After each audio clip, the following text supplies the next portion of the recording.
É isso aí, pessoal. Estou com a máquina aqui, tá? É um modelo aqui. Essa marca aqui, ela é uma marca de um tanquinho.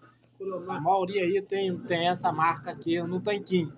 Tá vendo? Colomarket, tá?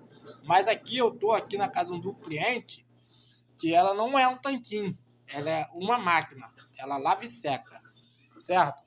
Sendo que ele me chamou, né, dizendo que ela não está centrifugando. Realmente não está centrifugando, só está rodando só o agitador, tá vendo? Do meio, tá? Só está rodando só o agitador do meio. Então, pessoal, nesse problema aí, tá? Ou seja, nessa máquina, na Electrolux, na Brastemp, é o mesmo problema. É o problema do freio, tá bom? O freio, né, que é o selenode, tá? Tá queimado, beleza? Então, daqui a pouco eu vou virar e vou mostrar para o cliente qual foi o problema, que é lá no selenode, beleza?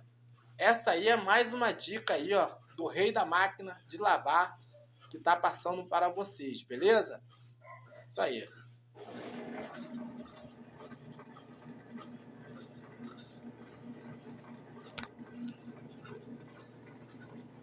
Olha lá, ó, só rodando só o do meio.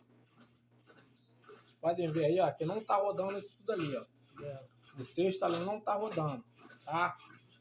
Então é o selenode, que muitos conhecem aí como freio, tá beleza? Isso aí, ó. Vou mostrar ela aqui inteira. Tá? Não é a Brastemp, não é a Electrolux, tá? Mas é uma Colomarket. Os defeitos são todos parecidos, tá? O mesmo problema da Brastemp, da Electrolux, da Consul, tá bom?